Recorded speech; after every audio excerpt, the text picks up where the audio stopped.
exposing slavery's darkest secrets and shocking realities, uncovering the painful past.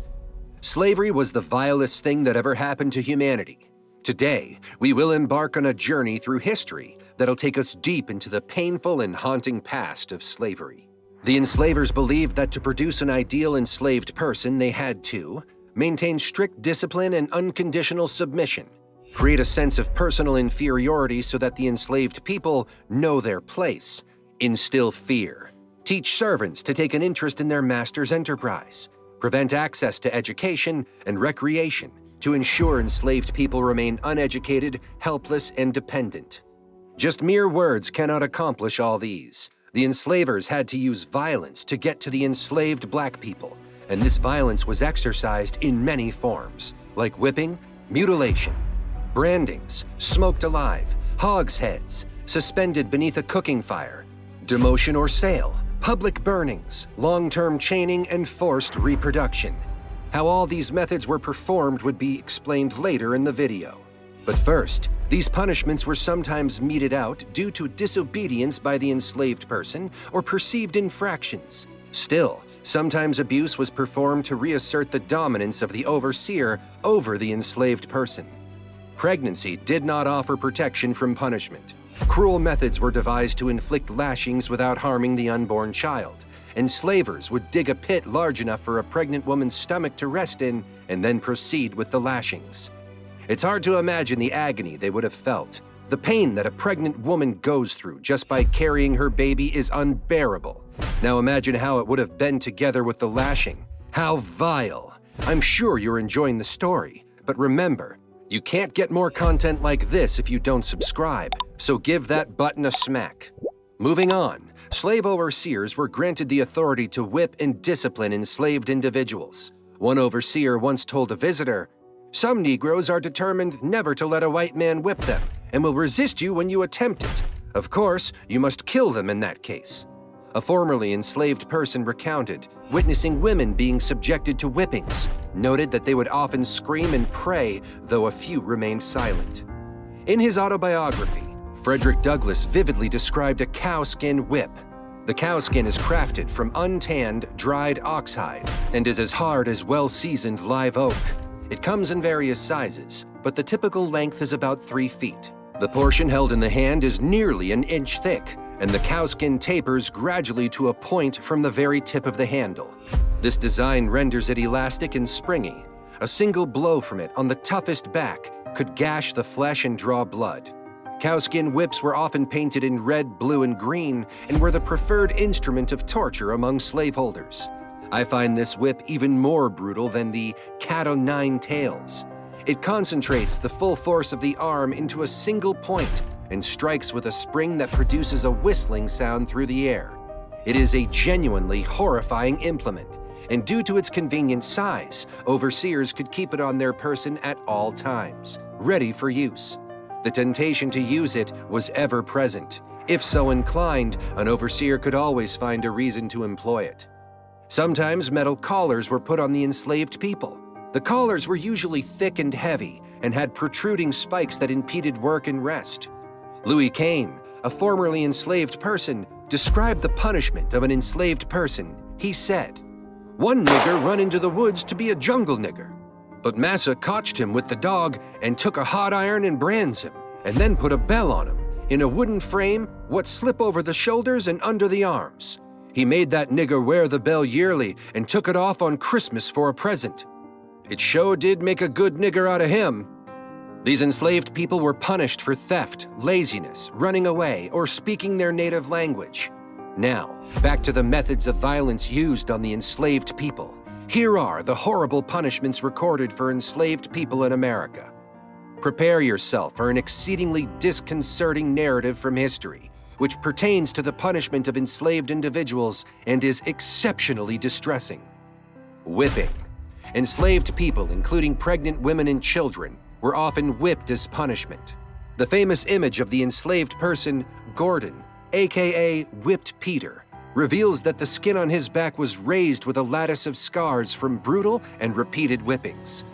Some enslavers waited for the wounds of their slaves to heal and afterwards ordered the scars to be slit open. then poured substances like red pepper and turpentine into the available injury. On a few occasions, some even mix rubble and dust with lard and rub it into the wounds of an enslaved person. Mutilation. Enslaved individuals often toiled under grueling physical conditions, particularly in the harsh environments of fields or cotton plantations. Conversely, some enslaved people served within their masters' households, where they were expected to maintain a well-groomed and clean appearance. These house-enslaved people were often selected based on lighter skin tones or their proficiency in speaking. One might assume that given these expectations, enslavers would ensure the physical well-being of their enslaved workforce. Unfortunately, this was rarely the case.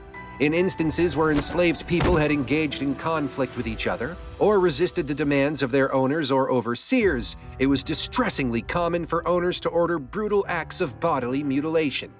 These punishments ranged from removing an ear or slashing flesh to more severe actions such as limb amputation, eye gouging, severing hamstrings, or even castration, affecting both males and females.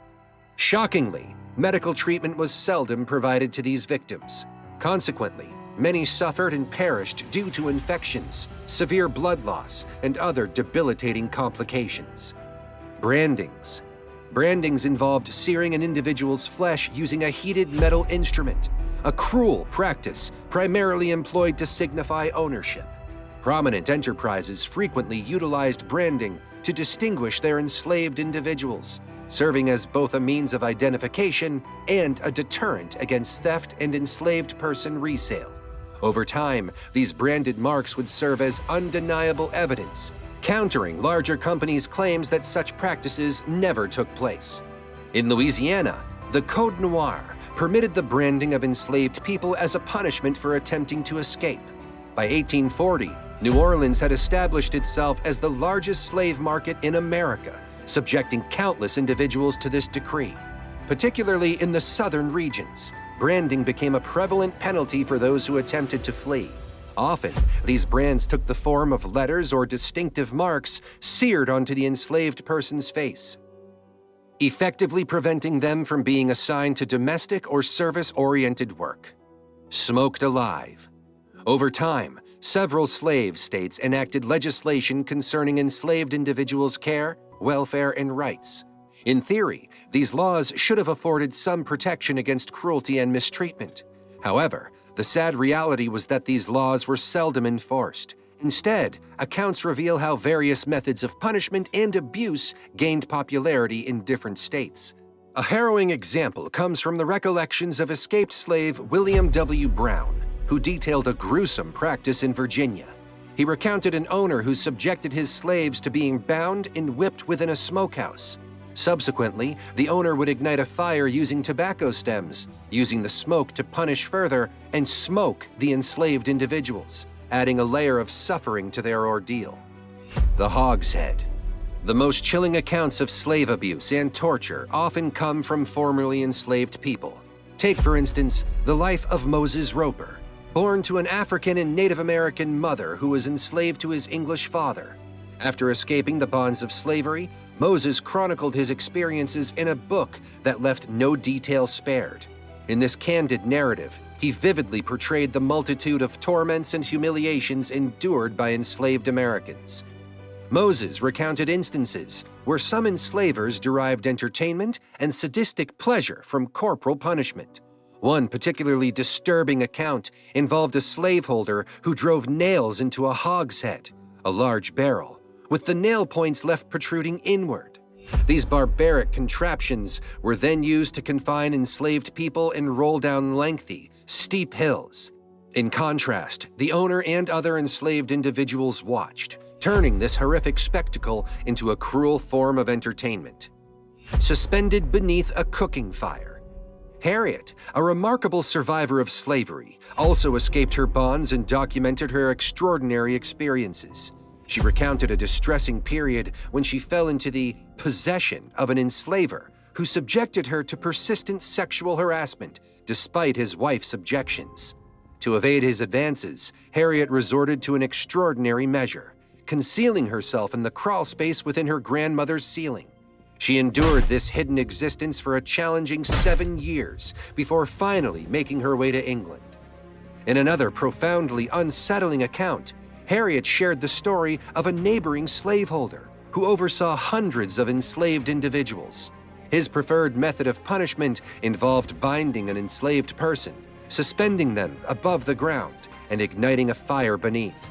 Positioned close to the flames, a piece of fatty pork would cook, and the resulting burning fat would cruelly drip onto the exposed skin of the unfortunate enslaved person. Public burnings. Punishments were frequently conducted in the open, with fellow enslaved people compelled to witness as a stark reminder to maintain obedience or face similar retribution. Shockingly, these grim spectacles often attracted the attention of other enslavers or townsfolk seeking entertainment, even persisting beyond the abolition of slavery into the 20th century. One particularly gruesome form of punishment involved public burnings. These horrific acts secured enslaved people to a stake or suspended above a blazing fire. Tragically, some would lose consciousness or succumb to smoke inhalation before the flames fully engulfed them. In contrast, others endured excruciating torment from the scorching heat before finally succumbing to their tragic fate. Long-term chaining. The grim use of chains has left a dark imprint on the annals of slavery.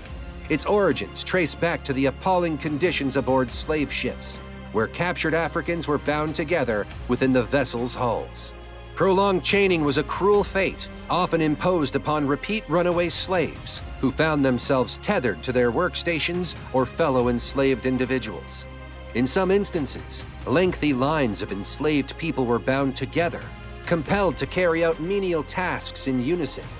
This grim practice laid the foundation for the notorious chain gangs that would later become synonymous with the harshness of U.S. prisons. One woman who earned a notorious reputation for her despicable treatment of enslaved people, even by the standards of the 19th century, was Madame Delphine Lalaurie.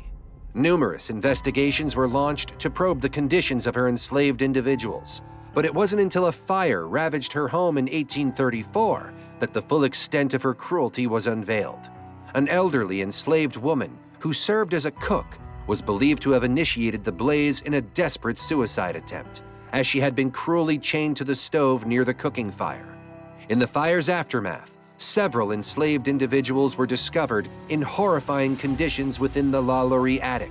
Suspended by their necks, they stood with their limbs cruelly bound, stretching and tearing their bodies. Thank you for joining us on the journey of unraveling the painful past suffered by enslaved Black people. As bitter as this history is, it shouldn't be forgotten. Remember to like, share, and subscribe to stay informed as we expose the Black history on this channel.